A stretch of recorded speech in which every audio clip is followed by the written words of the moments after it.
Yang terhormat Ibu Kepala Sekolah, rekan-rekan Dewan Guru, staf tata usaha, terima kasih sudah menyempatkan waktu untuk datang pada hari ini dalam rangka kegiatan kita, yaitu webinar berbagi budaya positif di sekolah dan ruang kelas yang nanti akan dipelopori oleh rekan kerja kita, Nah, saya di sini selaku membawa acara tata kegiatan. Yang pertama nanti ini pembukaan, yang kedua nanti berupa kata sambutan dari Ibu Kepala Sekolah, yang ketiga penyampaian materi guru berbagi oleh rekan kerja kita Ibu Sri Widyani. Kemudian nanti keempat kita buka sesi tanya jawab, mungkin ingin berbagi pengalaman atau bertanya seputaran apa itu berbagi budaya positif di sekolah. Yang kelima penutup. Untuk memberikan waktu, marilah sama-sama kita buka kegiatan ini dengan mengucapkan lafaz basmalah. Aja ini kata sambutan akan disampaikan langsung oleh Ibu Kepala Sekolah kepada Ibu Sempurna. Kami persilakan dengan segala hormat.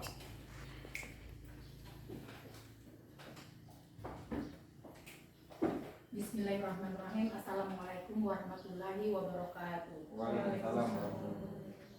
Puji syukur kita atas kehadiran Allah Subhanahu wa Ta'ala, yang mana pada siang ini kita masih diberi kesempatan dan umur yang panjang sehingga kita bisa berkumpul di ruang lab, dalam lab SMP 20 Ujung Lebong dalam rangka kegiatan webinar yang mengenai diseminasi budaya positif.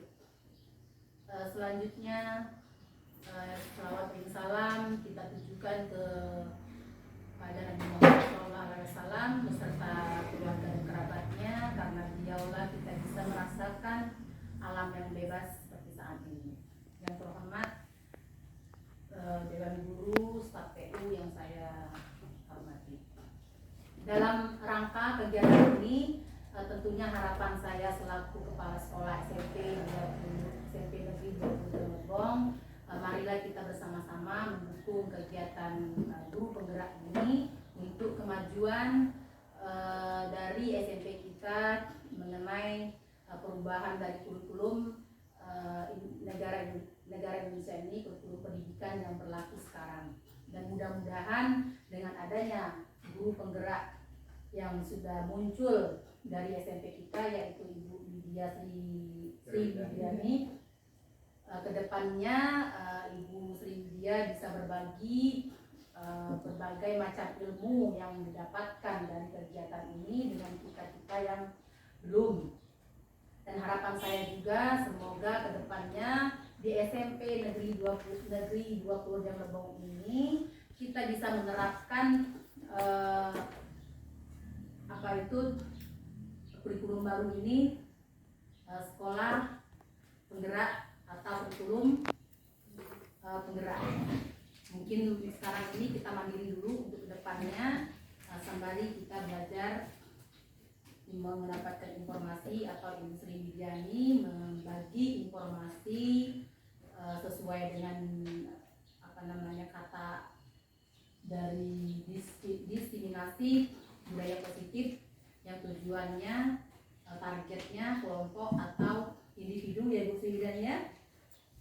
Semoga nanti kedepannya kita mendapatkan manfaat dari kegiatan ini. Dan harapan saya sekali lagi, mari kita dukung Ibu Sri Widya untuk sukses atau mencapai targetnya dalam guru penggerak ini. Mungkin itu saja penyampaian dari saya secara pribadi ya. Tentunya saya selaku pimpinan SMP Negeri 20 Lebong siap membantu baik segi moral dan materialnya untuk Ibu Sri Widyani dan guru-guru yang lain, mungkin nanti lulus dalam kegiatan sekolah penggerak atau guru penggerak ini. Itu saja, akhirnya saya akhiri. Wabillahi taufiq wal hidayah. Wassalamualaikum Assalamualaikum warahmatullahi wabarakatuh. Waalaikumsalam warahmatullahi wabarakatuh.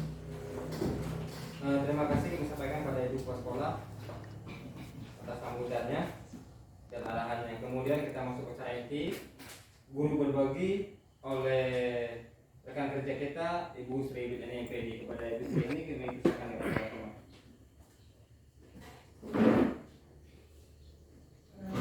Terima kasih Alhamdulillah selaku acara dan Ibu Kepala Sekolah sudah mengundang saya di sini berbagi budaya positif. Assalamualaikum warahmatullahi wabarakatuh. Waalaikumsalam warahmatullahi wabarakatuh. Baik, yang terhormat Ibu Kepala Sekolah, Ibu Sampurna MPD, serta Bapak Ibu Dewan Guru dan staf tata usaha. Di sini saya bukan sebagai narasumber ya, tapi kita sama-sama belajar. Kebetulan saya sudah mendapatkan duluan budaya positif, maka saya akan berbagi dengan teman-teman semuanya. Adapun apa itu budaya positif? Nah, sebelum kita memasuki tentang budaya positif itu apa, terlebih dahulu kita harus mengenali dulu yang namanya filosofi Ki Hajar Dewantara.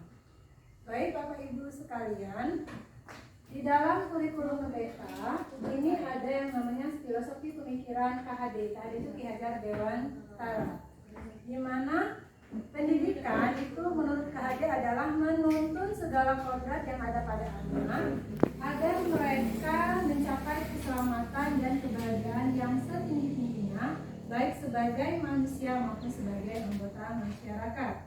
Kemudian filosofi pemikiran KHD itu ada beberapa, di sini saya rangkum menjadi beberapa bagian. Yang pertama yakni pendidikan itu ibarat petani. Maksudnya di sini guru itu petani, sedangkan murid itu adalah benih. Jadi jika ini murid yang baik, ini murid yang bagus, maka petani jika ingin benihnya tumbuh dengan baik, dengan sempurna dan menghasilkan buah yang bagus, maka petani itu harus menyiapkan lahan, kemudian harus menanamnya, memupuknya, menyiraminya, agar dirawat hingga benih itu tumbuh dengan sempurnanya. Begitu juga dengan murid kita. Jika murid kita itu ingin menjadi yang baik, yang bagus, maka kita harus menyiapkan. Kemudian pendidikan bukan tabula rasa. Maksudnya di sini bahwa anak didik kita itu lahir bukan sebagai kertas kosong yang bisa kita coret-coret sekendak hati kita. Jadi maksudnya tugas kita di sini sebagai seorang guru yaitu kita menebalkan garis yang baik kepada anak dan menyamarkan garis yang tidak baik kepada anak. Jadi maksudnya kita meminimalisirkan. Jadi nanti garis yang baik itu yang akan nampak muncul. Misalnya seperti karakter anak. Para anak itu sudah punya karakternya masing-masing. Jadi kita menebalkan yang baiknya, yang buruknya kita samarkan. Kemudian pendidikan yang menghambat kepada anak. Maksudnya bukan kita membiarkan anak itu semena-mena. Maksudnya anak dibiarkan semena-mena, bukan. Pendidikan menghambat kepada anak ini adalah pendidikan yang mana kita pusatnya kepada anak. Maksudnya pendidikan yang langsung berpihak kepada murid.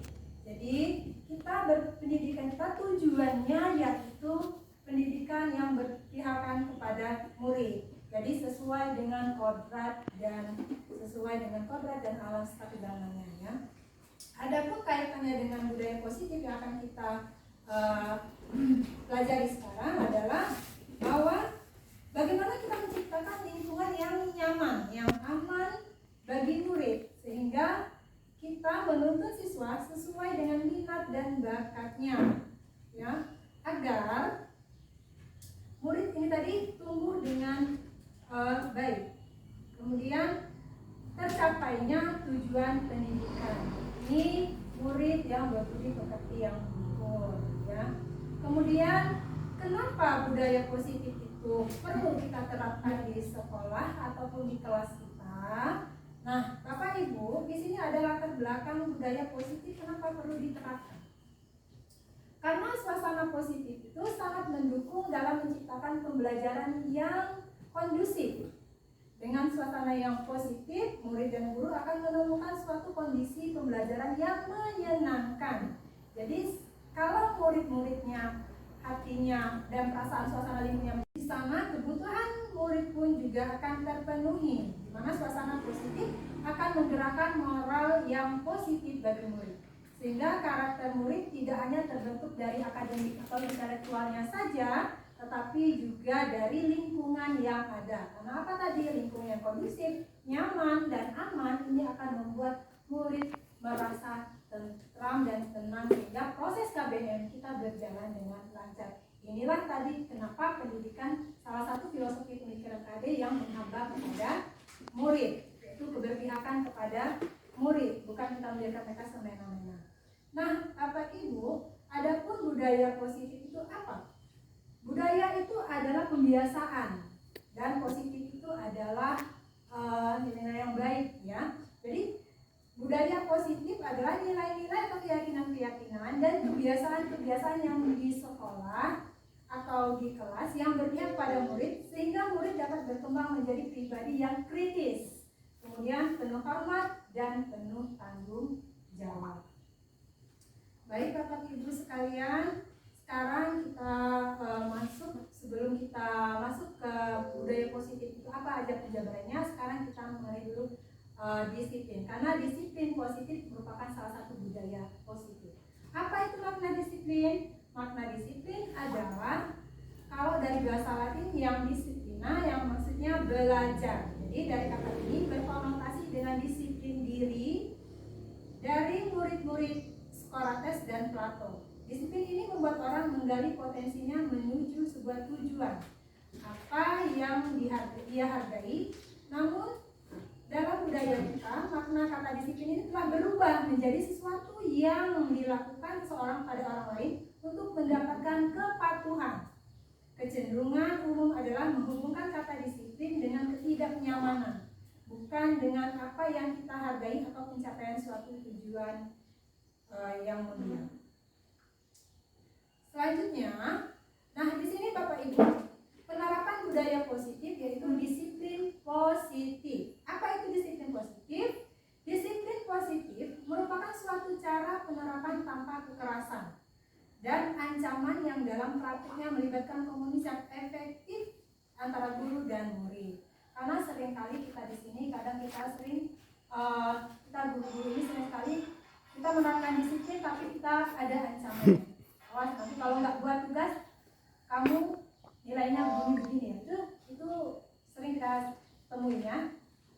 Kemudian penerapan berikutnya adalah disiplin positif ini, murid diajarkan untuk memahami konsekuensi dari perilaku mereka. Jadi selain itu, disiplin positif juga mengajarkan murid untuk bertanggung jawab dan serta rasa hormat dalam berinteraksi dengan lingkungannya. Jadi menciptakan disiplin positif ini agar mereka ini bertanggung jawab, ada rasa nanti konsekuensi atas perilaku mereka, apa yang mereka buat ada konsekuensinya, dan menimbulkan rasa tanggung jawab serta rasa hormatnya. Jadi apa itu disiplin positif? Merupakan salah satu cara penerapan disiplin yang bertujuan untuk menumbuhkan kesadaran serta memberdayakan untuk melakukan tanpa sogokan ancaman dan maupun hukuman.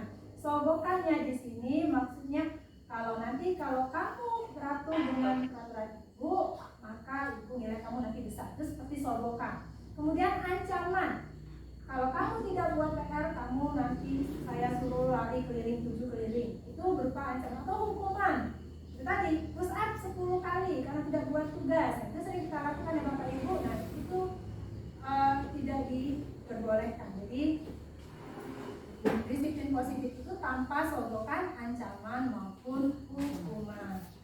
Kemudian dari disiplin positif itu maka akan timbul nilai-nilai kebajikan bagi murid. Apa itu nilai-nilai kebajikan?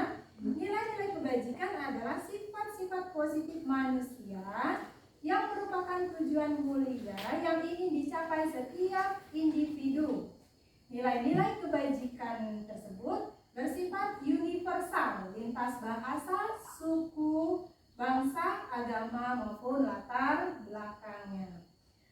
Dalam budaya positif, penerapan disiplin positif ini saya merucutkannya kepada nilai-nilai kebajikan setiap anak Indonesia itu saya berpedoman kepada kurikulum merdeka, yakni ingin mewujudkan murid berprofil pelajar Pancasila.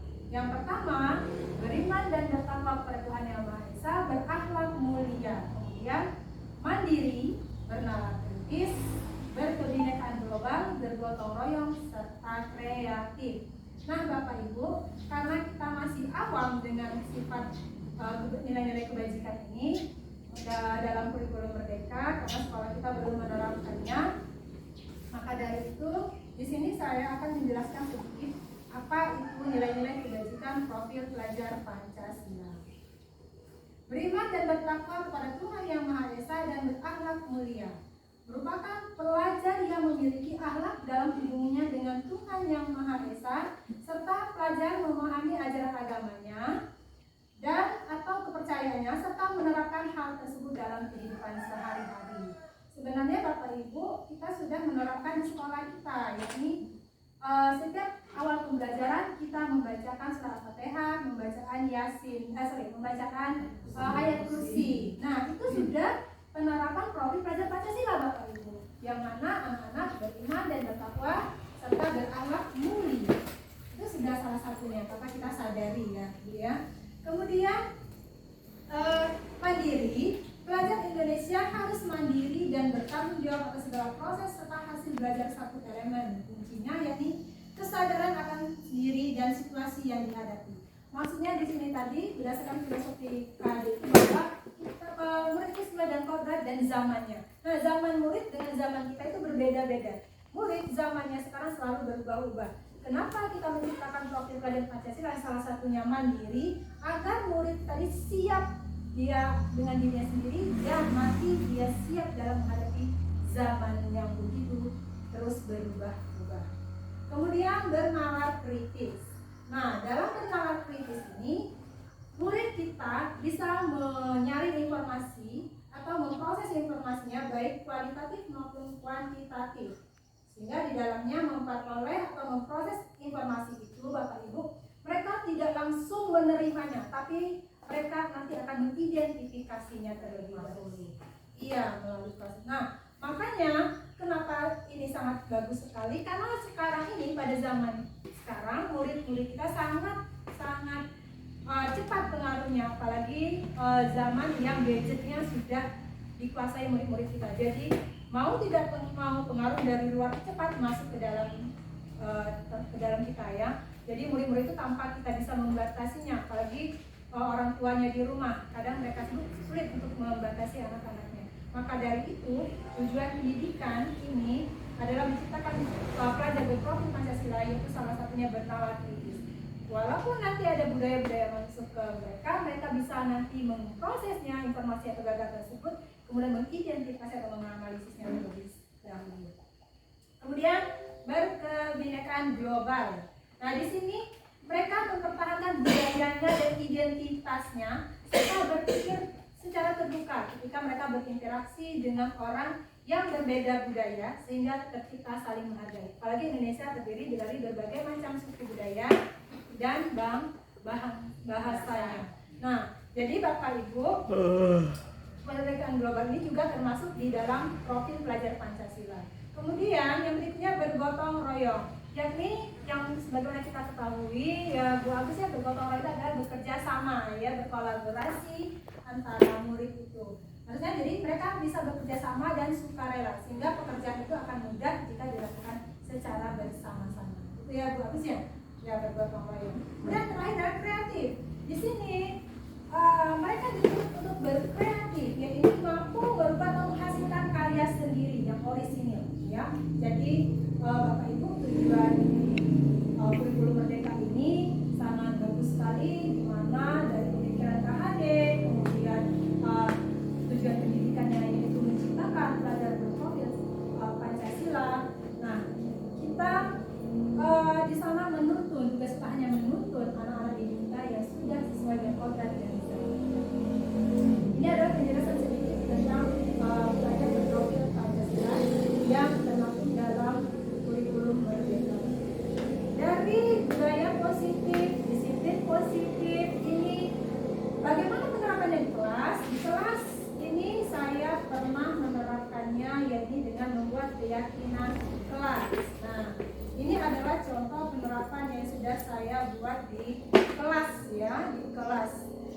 sekolah belum ya Bu ya, saya terapkan dulu di kelas. Ini membuat keyakinan. Salah satunya yakni ada kontrak belajar. Saya buat di sini kontrak belajar hafal bahasa Inggris. Kemudian kesepakatan kelas, sama aja sebenarnya Bu, kesepakatan kelas dan kontrak belajar. Nah, salah satu kontrak belajar ini adalah murid-murid saya bebaskan untuk membuat apa yang mereka inginkan dalam belajar bahasa Inggris utamanya.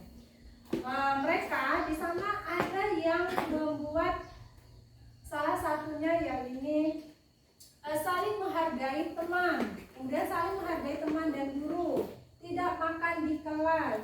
Kemudian ada yang membuat kalau meminjam barang teman dikembalikan, itu ada Bapak Ibu nanti baca sendiri kalau masuk ke 9A, 9B, 9C ya. Kemudian tidak membuli teman katanya, berarti anak-anak ini dalam saatnya ada yang membuli atau mengganggu teman ini dalam belajarnya. Kemudian ada lagi ini Ibu Kepala Sekolah, mohon maaf, mereka membuat jika tidak membawa kamus, murid-murid berhadapan dengan Ibu Sampurna ngomong bahasa Inggris katanya. Nah, itu ada itu Ibu. Ya itu mereka buat sendiri ya, bukan saya memaksa, tapi mereka benar-benar membuat sendiri. Kemudian mengerjakan tugas tepat waktu. Nah, di sini ada Bapak Ibu banyak yang sama juga, ada juga. Kemudian keyakinan kelas ini atau kontrak belajar bahasa Inggris ini bukan anak-anak saja, tapi saya juga wajib melakukannya apa yang mereka buat. Salah satunya yakni tidak makan dan minum di kelas. Jadi kami sepakat kalau seandainya kesepakatan kontrak belajarnya kemarin boleh minum di kelas, ya nggak apa-apa, berarti kesepakatannya seperti itu. Jadi ya saya biarkan mereka boleh minum di kelas karena tidak ada kesepakatannya seperti itu, jadi tidak boleh makan dan minum di kelas. Kemudian Bapak Ibu, dari kesepakatan kelas atau meyakini kesepakatan kelas ini, saya mengerucutkannya menjadi beberapa bagian. Setiap kelas itu berbeda-beda. Jadi ada ya setiap anggota kelasnya perlu belajar. Maksudnya tadi di kesepakatan kelasnya belajarnya santai, ada itu kelas yang buat ngomong belajar santai. Iya, jadi saya mau tidak mau kita harus pakai belajarnya santai. Maksudnya santai di sini mereka tidak merasa tertekan ya, mereka tidak merasa keterpaksaan ya. Jadi mereka belajarnya santai. Kemudian setiap anggota kelas perlu senang. Nah, maksudnya senang di sini bahwa mereka tidak ada rasa kebosanan. Belajarnya senang itu seperti apa? Kita yang menciptakannya Bapak Ibu. Belajar senang itu seperti apa? Kemudian setiap anggota kelas perlu melakukan tugas. Jadi maksudnya melakukan tugas itu bahwa setiap anggota kelas mereka wajib membuat tugas yang diberikan. Itu. Kemudian saling menghargai. Nah, saling menghargai tadi, saling menghargai guru dan teman.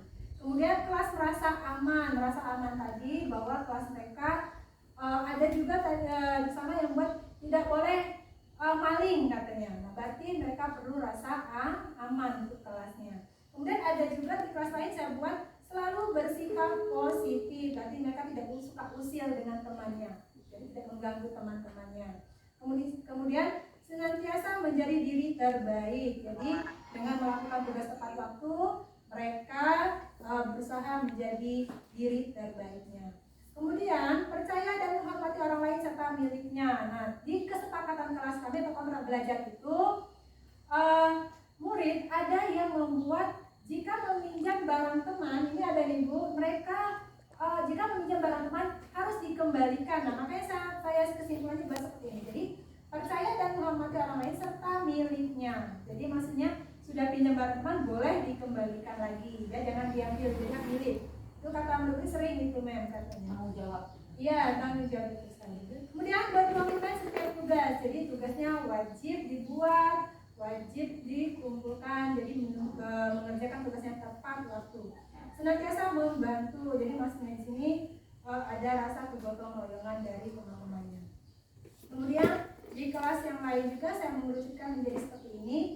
Hormat, yakni kami meyakini bahwa sangat penting untuk menghormati semua orang dan barang milik orang lain sama, karena ada tadi meminjam barang teman dikembalikan.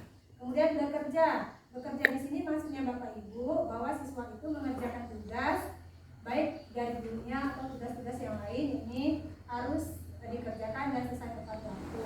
Kemudian diterima dan dimiliki. Maksudnya diterima dan dimiliki ini Bapak Ibu adalah kami meyakini bahwa sangat penting untuk merasa diterima oleh suatu kelompok. Nah, kita pernah kejadian ya Bapak Ibu ya, sudah beberapa tahun yang lalu anak murid kita ada merasa tidak diterima dalam kelompok kelasnya.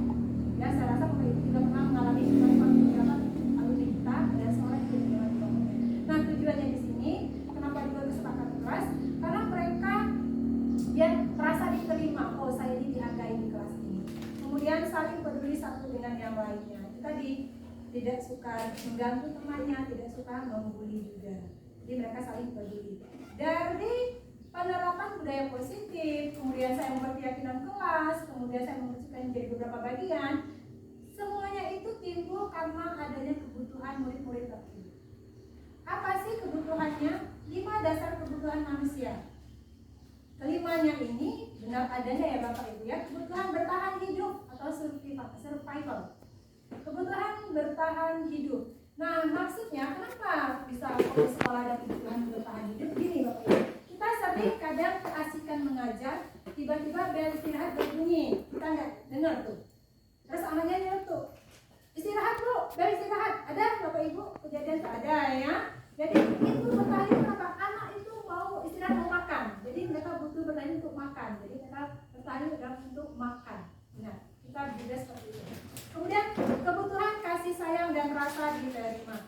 Nah, ini Bapak Ibu, ada murid kita yang melakukan tindakan indisipliner, yang mana setiap hari minta perhatian, minta diperhatikan.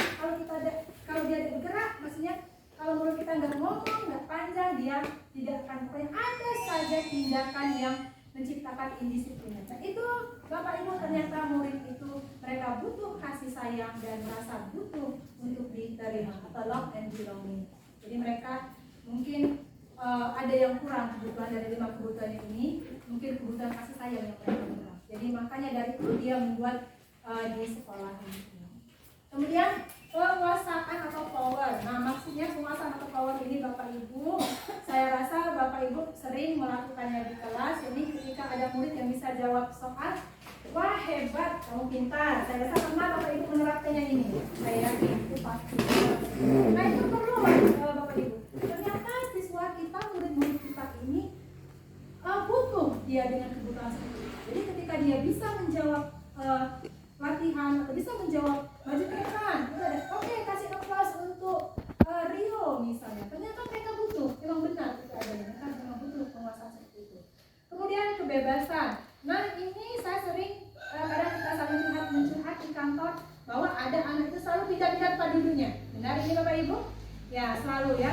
Kadang pindah ke sana, kadang pindah ke sini. Ternyata itu merupakan kebutuhan bagi mereka, itu kebutuhan kebebasan. Nah, maka dari itu kadang kalau kita buat keyakinan, kadang dia buat juga karena dia butuh kebebasan, dia buat itu.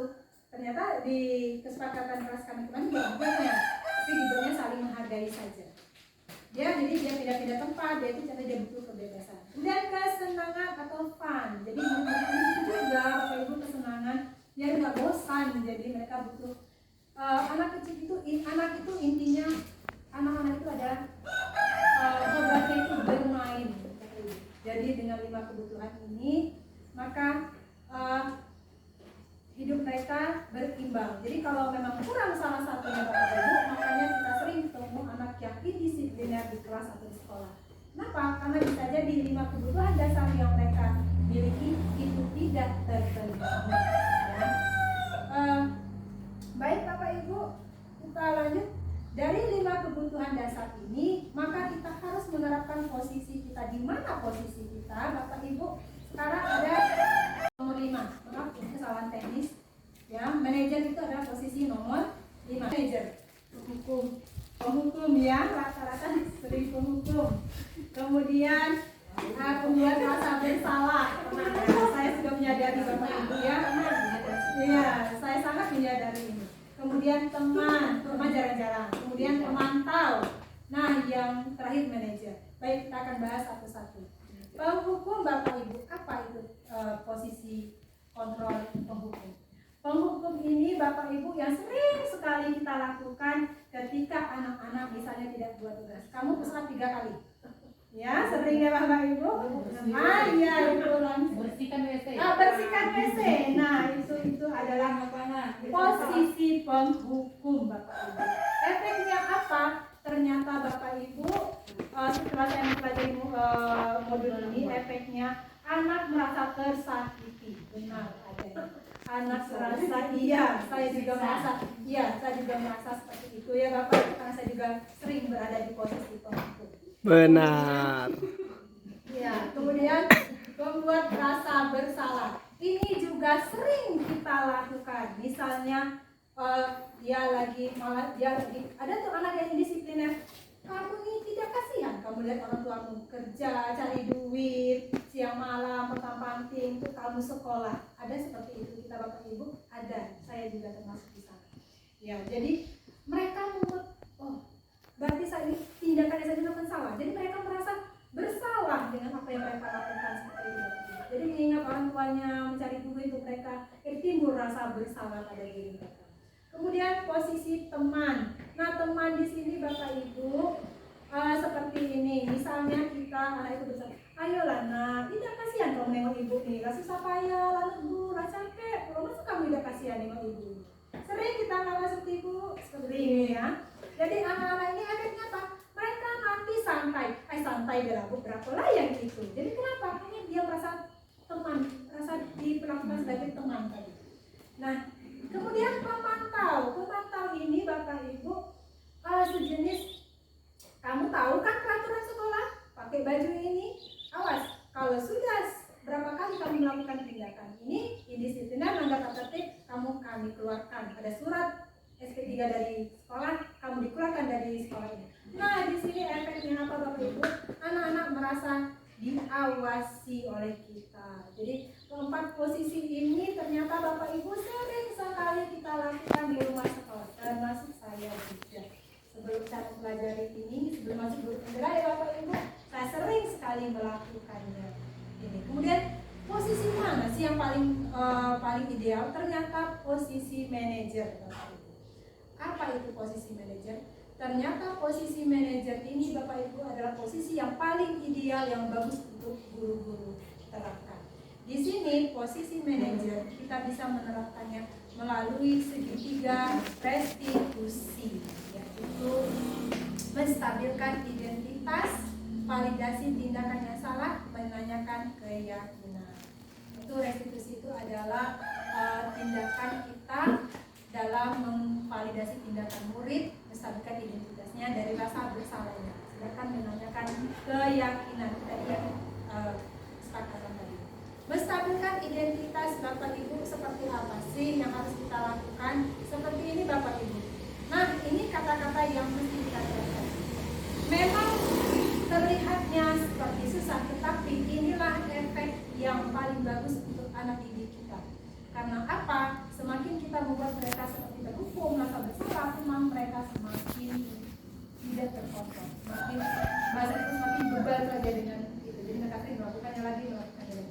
Tetapi kalau dengan posisi manajer itu menimbulkan motivasi intrinsik dari dalam dirinya, bukan motivasi ekstrinsik dari kita.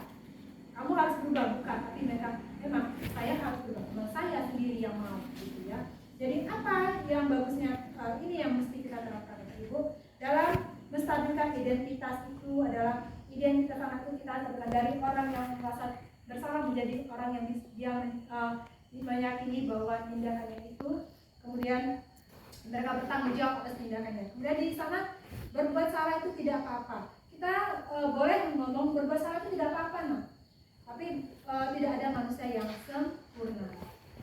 Atau kita juga bisa ngomong, saya dulu juga sering melakukan kesalahan. Itu bisa Pak Riza, karena saya yakin Pak Riza juga pernah melakukan kesalahan, jadi kita bisa ngomong, saya dulu juga, Bapak dulu juga sering melakukan. Nah, seperti itu boleh. Ternyata itu bisa menstabilkan identitas mereka dari merasa bersalah tadi dikondisikan menjadi orang yang bisa yang ia bisa percaya. Kemudian Bapak Ibu bisa juga ngomong, Bapak Ibu tidak tertarik mencari siapa yang salah di sini anak, tapi kami ingin cari solusi atas permasalahan kalian ini. Kemudian kita juga bisa berbicara, kamu berhak merasa begitu, atau apakah kamu sudah menjadi teman yang baik buat dirimu sendiri? Terkadang kita membahasakannya dengan bahasa kita Bapak Ibu biar anak itu lebih mengerti. Jadi kita kan bisa mengerti, oh seperti ini, itu dalam menstabilkan identitas.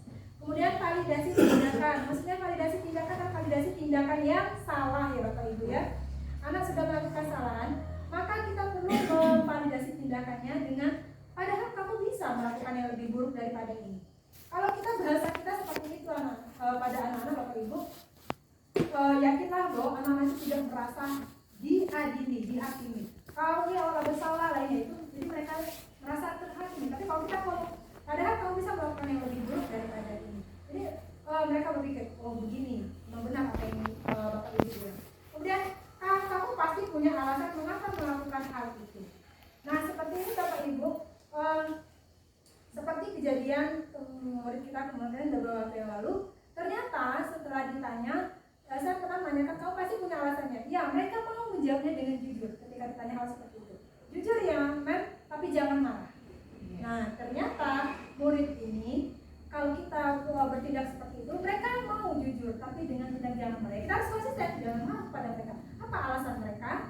Kemudian, kamu patut bangga pada dirimu sendiri karena telah melindungi sesuatu buatmu. Ketika ini ada teman yang merasa dibully, kemudian dia melindungi dirinya, kita panggil kedua-duanya, kita bisa bilang kamu patut bangga pada dirimu sendiri karena kamu telah melindungi sesuatu yang ada pada dirimu.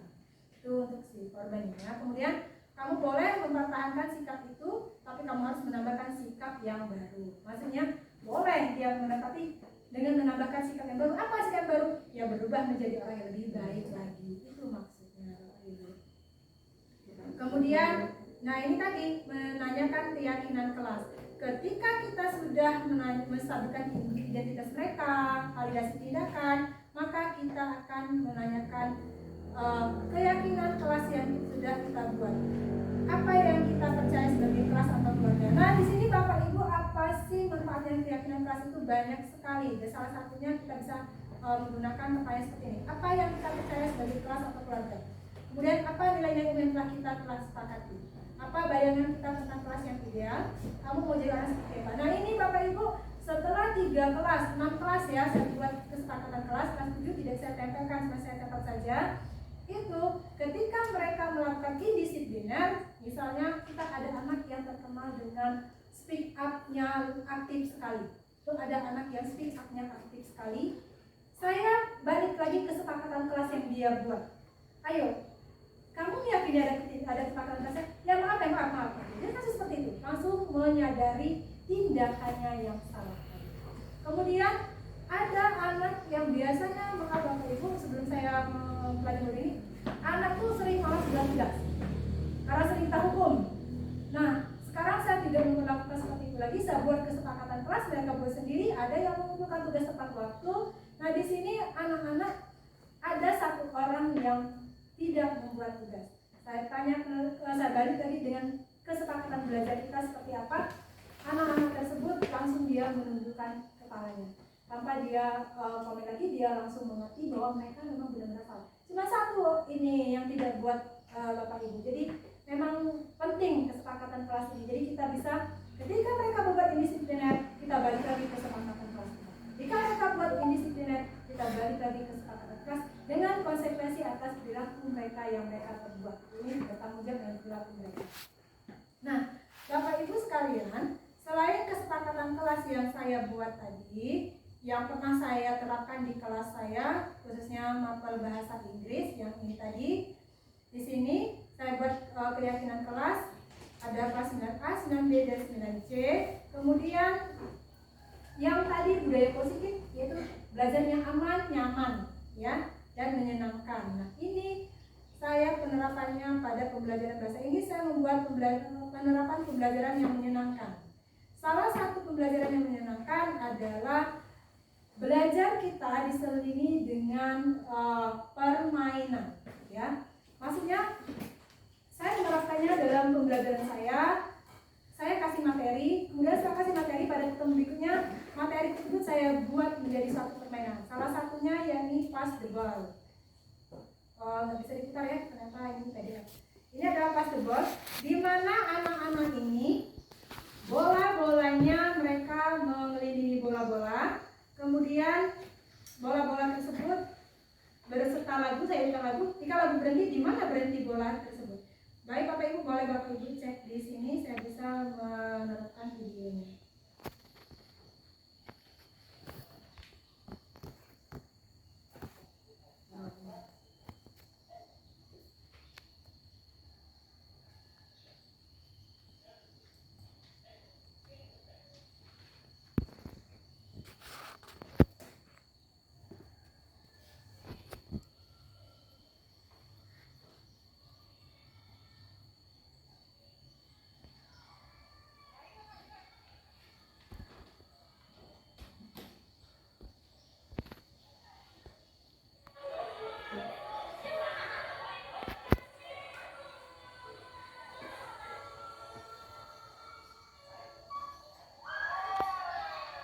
Sederhana Bapak Ibu, tapi ini murid-murid bisa lepas dia, bisa senang dia, jadi tidak membosankan belajarnya.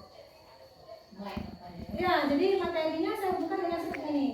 Jadi materi saya waktu itu adalah sudah masuk ke introduce yourself sama ya introduce yourself itu. Jadi memperkenalkan diri sendiri. Nah, di sini mereka melakukan interaksi speaking dengan teman.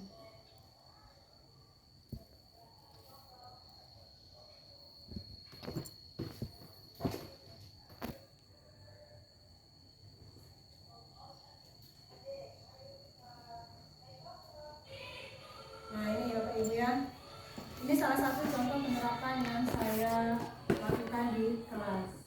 Kemudian banyak lagi penerapan yang lainnya, yakni dengan find the labels. Salah satunya yakni anak-anak ini untuk materi kelas 9. Di sana ada materinya labels, yaitu label makanan dan obat-obatan. Di sini anak-anak bekerja secara kelompok. Saya meletakkan label-label di setiap sudut atau di depan-depan. Nah, di sini anak saya bentuk beberapa kelompok dan memberikan mereka waktu. Ketika mereka find the labels, itu waktunya hanya 15 menit. Jadi mereka bekerja secara berkelompok. Silakan mencari label dan mencatatnya berdasarkan pedoman yang sudah ada, yang ada di buku yang saya terapkan. Nah, ini ada videonya.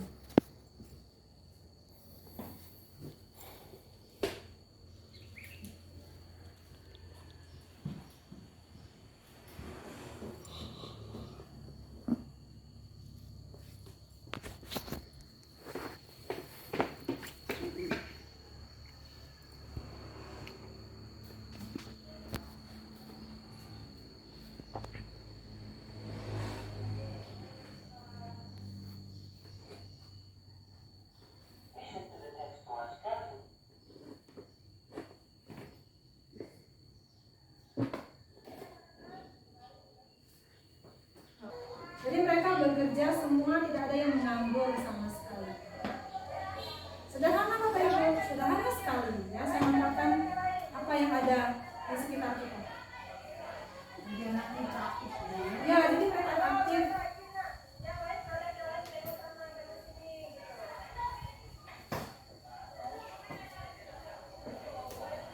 Tidak ada yang menganggur ya, karena kesepakatan kelasnya tadi. Mereka pasti kesepakatan kelasnya juga.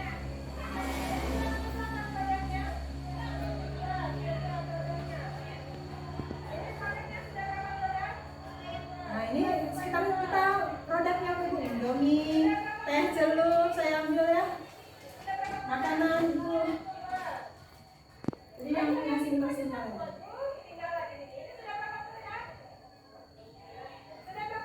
Nah, ini salah satunya Bapak Ibu. Kemudian ada lagi yang saya kombinasikan. Saya terpaksa bawa keluar ini karena sinyalnya dalam kelas tidak memadai.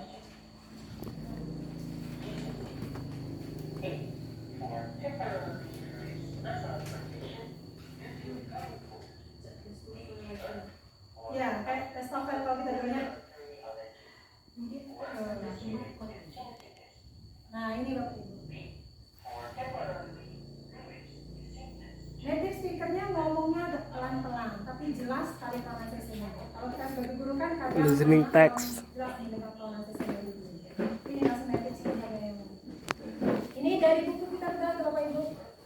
Jadi nggak ada yang istilahnya harus maksudnya kerja keras benar, enggak. Ini langsung dapatnya kita terbantu Ya, ya. ya terbantu sekali. Saya hanya mau fasilitasi dengan audionya saja, speakernya aja. Nah, speakernya nggak terlalu besar.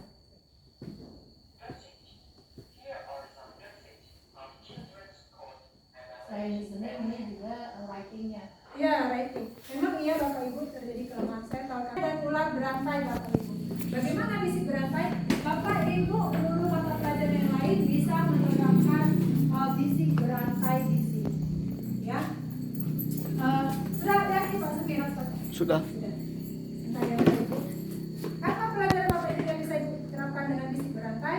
Misalnya seperti ini Bapak Ibu. Masuk kita mulai dari kelompok sini dulu. Bagaimana mulanya? Kita tulis satu kata. Kalau saya tulis satu kata seperti saya. Nah, kata angkel ini mereka bisik banyak baris. Masuk jajar lurus baris lurus ini apa namanya Pak Rizal? Baris kayak gini. Lurus belajar. Nah, ya. Yang paling belakang saya bisa kasih tunjukkan. Itu. Nah, ini yang bisik. Twist ada. Ya, bisik dan anaknya. Iya. Mainan.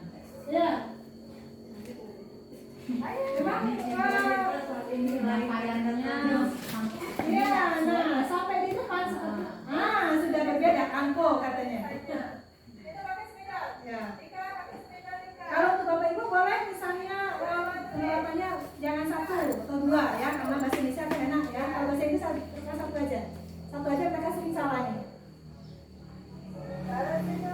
Angko katanya. Ini yang untuk yang bisik berantai. Kalau yang untuk berikutnya yang ini ular berantai, yang ini yang ada ini destinasi ini ular berantai. Nah ini bisa diterapkan untuk pelajaran matematika Pak Rizal. Caranya bagaimana seperti ini. Kalau saya terapkan kebetulan kami punya ada pelajaran number ya matematika, ada number kan 1, 0, 1, 2, 3. Saya katakan di belakang yang 0 dulu. Nah 0 ini mencari sudah 0 apa? 1. Sudah 1 apa? 2. Dia harus ingat konsentrasinya berarti. Kritisnya di sini. Jadi mereka berkonsentrasi. Sambil dia berjalan, saya nomor berapa? Saya nomor ya. Tapi saya tidak menulis angkanya ya Bapak Ibu. Kalau bisa kalau yang pas debol tadi ini sangat bagus sekali. Saya menemukan saya Ibu Sinta sendiri yang menyaksikan. Nah ini saya ulangi dari awal. Anak ini ketika dapat pertanyaan dari gurunya dari saya, jadi silakan perkenalkan diri kata saya. Dia bertanya dengan saya. Buat yang ini. Ya,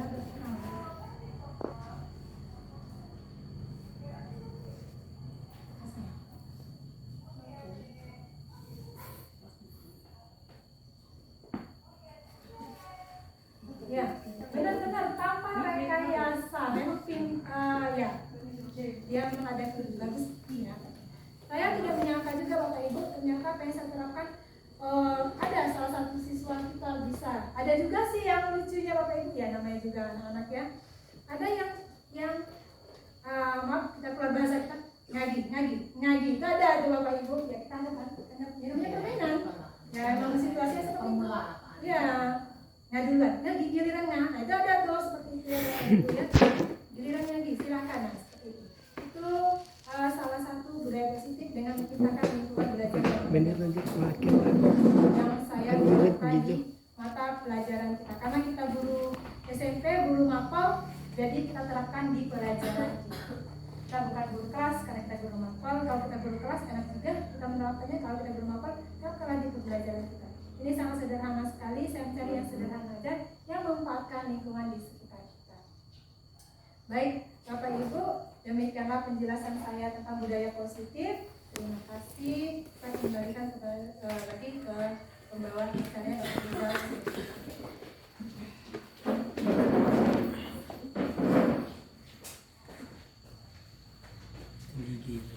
Ya, boleh tepuk tangan untuk Ibu Firdan. Cukup menarik ya, boleh bisa jadi apa namanya inspirasi, kemudian bisa jadi apa namanya untuk motivasi kita bagaimana kita diperlukan hal yang sama yang dilakukan oleh Ibu Yani di setiap bidang pelajaran, bahkan di setiap kelas itu akan lebih bagus lagi nanti kalau sudah 6 kelas berjalan terbuka. Aku rasa nanti kita juga bisa berwujud untuk tingkat sekolahnya seperti itu, sesuai dengan kemauan dan tekad dari teman-teman semuanya seperti itu. Penting kolaborasi.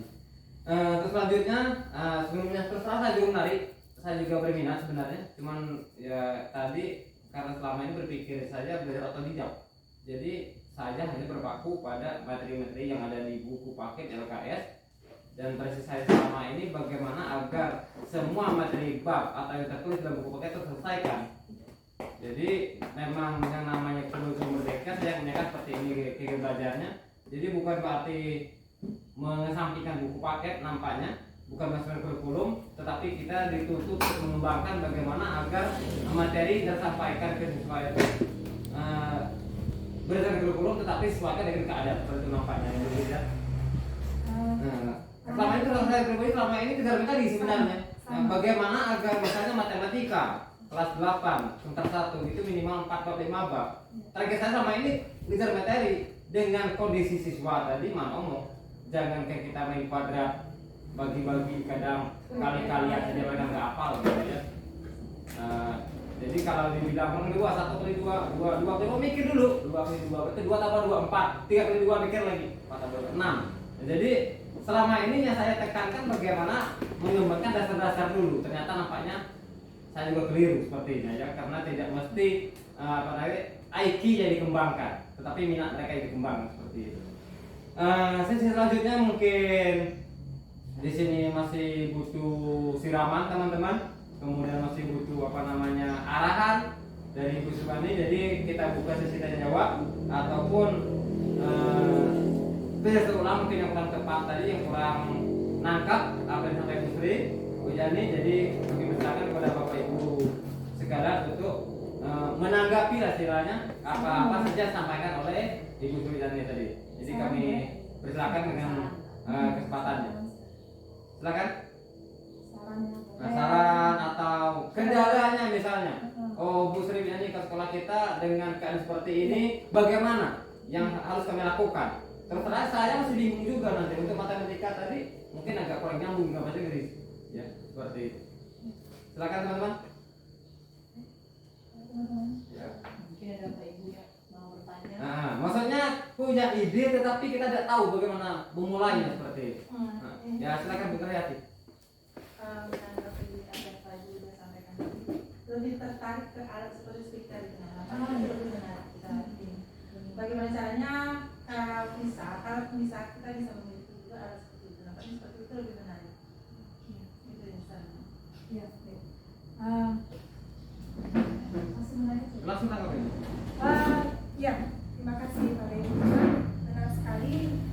Ternyata kalau dalam bahasa Inggris memang saya kecimpungnya bahasa Inggris ya Bu ya. Kalau mungkin yang IPA bisa juga itu Bu. Ya, nanti kita adakan video animasi pembelajarannya. Nah, itu ada audio, ada visual. Jadi anak-anak itu mendengarkan langsung melihat. Nah, jadi itu bisa juga kita terapkan seperti kalau yang listening memang selama ini saya juga menerapkannya selama ini jarang sekali yang memakai audio itu yang native speaker. Jadi nampak sekali kalau anak-anak kita tidak terbiasa yang mendengarkan bahasa Inggris. Ya, apalagi kalau kita menyuruh mereka di rumah kampus itu impossible untuk mereka kerjakan. Jadi enggak rasanya tidak mungkin mereka melakukannya di rumah. Ada mungkin beberapa skill, tapi dengan kita menerapkannya di sekolah dengan alat seadanya. Ini alatnya Bapak Ibu, audionya kecil memang. Ini ada panas saya. Nah itu kecil, itu bulat kecil saja ya. Nggak sampai kelihatan. Ya yang ini yang tanda panah ini kecil sekali. Ibu Nur sudah pernah melihat ini apa Wid? Kata Ibu Nur. Ya, tertarik. Ya benar. Mungkin anak-anak itu kan lebih tertarik, lebih berminat ya kalau kita menggunakan alat seperti daripada kita cok-coak. Kadang iya benar. Kadang bosan ya benar ya. Kadang mau terlalu kalau menyampaikan anak paham beda kan. Ya benar sekali. Terima kasih Bu. Mungkin masukan sedikit. Intinya mengajar itu ada ide-ide kreativitas dari guru. Jadi minimal pertama kali kita menguasai materi, supaya kita bisa menguasai kelas, terus anak menyenangi dan menyukai apa yang kita sampaikan dari materi tersebut. Tidak perlu panjang lebar, intinya ilmu yang kita sampaikan sampai, walaupun sedikit seperti tadi ya, walaupun sedikit melalui ulang berantai ataupun berisik berantai, tapi sampai ke mereka. Seperti kalau berisik tadi kan seperti kata vocabulary ya, tapi mereka nyambung dari vocab yang satu bisa menjadi bentuk kalimat gitu maksudnya. Ya. Ya, terima kasih Bu, Bu Samra Bu Prasko. Terima kasih Nur atas sarannya. Nanti kita bisa kesempatan lagi Bu ya Prasko ya. Sudah ke depan kita punya audio lab yang Baik itu tanggapan ataupun yang perlu ditanyakan ataupun bimbingan dari Ibu Yani, kami masih nunggu. Bu Sinta, ada bayang-bayang Bu Sinta? Lagi rekaman di situ. Sudah rekaman. Sudah. Mungkin sedikit tadi ini kan berkenaan dengan kurikulum Merdeka Belajar. Nah, sedikit yang mungkin masukan dari yang lain juga. Karena image selama ini yang saya tertarik tadi di pendisiplinan di bidang penghukum. ini posisi ya Bu ya, Posisi kontrol. sedikit-sedikit saya merasa posisi saya Benar. sedikit-sedikit ada masalah saksi Bu Sinta. Kalau aku mantau. Nah, jadi kalau di Merdeka Belajar sebenarnya itu adalah image yang salah. Nah, menurut saran dari Bapak Ibu apa sih yang seharusnya bisa saya lakukan untuk saya sendiri atau untuk yang lain? Image penghukum itu dihilangkan. Izin menanggapi Ya. Pak Rizal ya. Nah ini tadi kita seperti penjelasan saya tadi, benar kita di sini posisinya rata-rata penghukum ya. Kalau tidak mau akhirnya memang benar posisi kita penghukum. Nah di antara kelima posisi kontrol ini posisi manajer lah Bu Sinta yang paling ideal. Saya pernah menerapkan ini waktu itu Bu Sinta ada, Bu Sri ada juga. Pernah saya menerapkan ketika anak yang saya bermasalah dari disipliner, saya ngomong, saya mau mendengar alasan dari kalian, apa alasan kalian melakukan ini. Itu salah satunya contoh menstabilkan identitas mereka bersama. Mereka langsung ngomong, jujur ya, nggak boleh marah. Jadi mereka langsung mengeluarkan apa yang alasan menjadi alasan mereka. Sebenarnya memang terasa berat karena apa? Image kita sudah dari pertama penghukum. Tapi yakinlah Bapak Ibu, jika kita bekerja sama, kita berubahnya sedikit demi sedikit, pasti yang sedikit demi sedikit itu akan berubah dengan sendirinya. Seperti pepatah, jika batu itu kan keras, kena tetesan hujan maka dia akan berlubang. Jadi dengan terus kita tetesi terus, dengan kita perbaiki posisi kita, benar dengan kerjasama yang baik kita makanya saya berdiri di sini bukannya sok sudah bisa, tidak, tetapi saya ingin menggerakkan kita semua bergerak untuk sekolah kita merubah posisi dari penghukum, membuat rasa bersalah, teman pemantau kata Pak Rizal tadi menjadi posisi manajer. Mari kita perlahan-lahan merubahnya. Semoga apa yang sudah niat di hati kita untuk posisi manajer ini memang agak susah, terkadang terbentur dengan karena kita susah menahan emosi yang memang benar-benar, karena posisi manajer ini benar-benar posisi yang harus bisa menahan emosi. Saya yakin teman-teman bisa melakukannya ya, apalagi Bu Agus bisa menahan emosi bisa mengontrol ya. Saya yakin kita agak sulit ya, tapi dengan diterapkannya mungkin bisa dimulai dari diri kita sendiri, mudah-mudahan kita bisa merubahnya. Makanya ayo kita gerakkan sekolah kita, ayo kita gerakkan anak-anak kita menjadi siswa yang berprofil Pancasila. Walaupun sekolah kita belum menerapkannya, tapi insya Allah tahun depan kita sudah bisa menerapkannya ya Bu ya. Amin. Amin, mudah-mudahan. Bagaimana Bapak Ibu? Sebentar. Ya saya pribadi juga sebenarnya Bu Sri Yani. Ya. Jadi ya seperti yang tadi barusan. Dalam pandangan saya sekarang, rata-rata siswa ini kalau di masa yang pribadi, yang mungkin karena tadi penghukum, memantau. Jadi saya kena dua-duanya itu. Jadi ini kendala penampilan saja. Contoh baju di luar, tidak pakai kaos kaki. Terus terang kalau ketemu saja anak tuh langsung kadang tuh walaupun seadanya baju dimasukin ke dalam seperti ini. Ya. Mungkin karena saya cuma tahu tadi di luar rumah tangga aja mereka keluar. Nah seperti itu. Jadi nanti ibu sekalian nih teknis kita ini kita mulai dari saya lebih tertarik dengan bikinan dulu ya untuk menanggapi tingkah laku anak ini yang di luar kendali. Karena terus terang ini Bu, rata-rata kita di sekolah ini kadang-kadang perlu merasa apa ya, dikatakan bosan, kemudian bisa dikatakanlah menyerah dengan tingkah anak. Jadi terus saja tolong Bu Sri sampaikan ke kami bagaimana baiknya tingkah kami, tanggapan kami ataupun posisi kami menanggapi sebenarnya banyak ini segelintir terutama laki-laki. Nah, bagaimana teknis kami di guru di sini menghadapi kondisi yang seperti itu? Itu dari saya. Baik. Itu tadi kenapa tadi dari awal ada yang saya jelaskan yang bagian 5 kebutuhan dasar itu. Nah, kenapa Bapak Ibu anak-anak ini kalau bajunya sering keluar ya Pak Rizal, orang itu saja yang sering keluar. Jadi itu saja orangnya. Iya. Kenapa? Karena dari kelima kebutuhan dasar mereka ini ada yang tidak terpenuhi Bapak Ibu. Ada. Bisa jadi kalau kebutuhan bertahan hidup rasanya terpenuhi. Ini bisa jadi kebutuhan kasih sayang dan rasa diterimanya ya Pak Ibu. Kemudian kebebasan. Nah itu. Iya, bisa jadi faktor X-nya. Kemudian kesenangannya itu Pak Rizal. Nah, maka dari itu mereka untuk mewujudkannya ini mereka melakukanlah di sekolahnya dengan melakukan tindakan indisipliner agar mereka diperhatikan oleh bapak ibu gurunya. Nah, dan maka dari itu Pak Rizal, kita itu tadi posisi kita sebagai manajer, jangan lagi kita posisi sebagai penghukum dan pemantau agar anak itu merasa kalau nengok kita Pak Rizal masuk dulu nih. Nah, tidak lagi seperti itu, tapi kesadaran betul, motivasi intrinsiknya sendiri dengan manajer memang benar.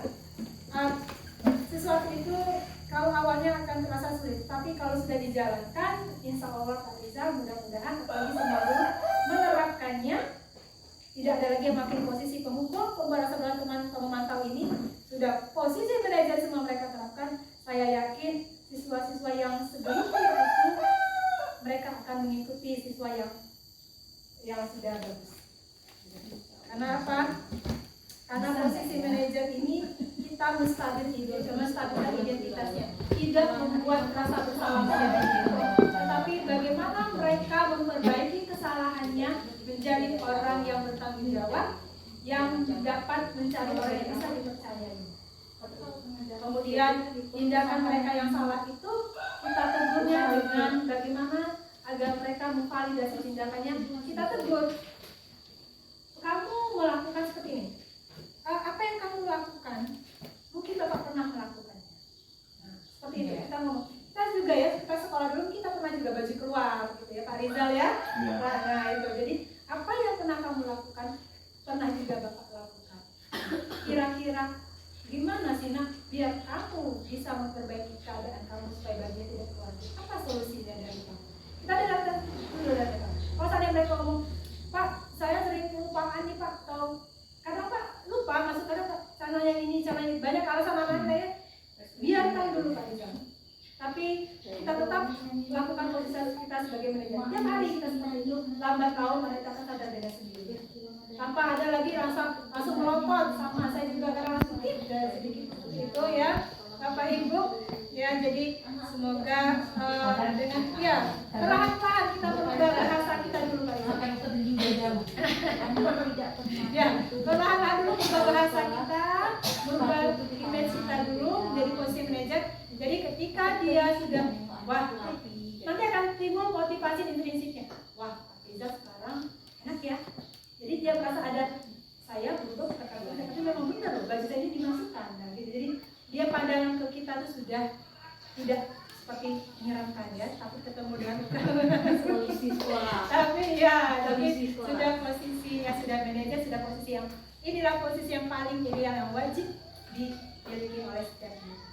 posisi ini. Alangkah baiknya melaksanakan. Benar sekali, makanya kita harus terapkan, jangan satu orang udah misalnya kita kolaborasi semuanya kita Semua mulai- warga. Iya, mulai dari sekarang. Jadi jangan lagi anak rajin itu dimasukkan ya, awas kalau tidak dimasukkan. Nah, jadi tapi, nah, saya pernah loh di sisi kamu. Dengan kita ngomong seperti itu dia langsung sadar.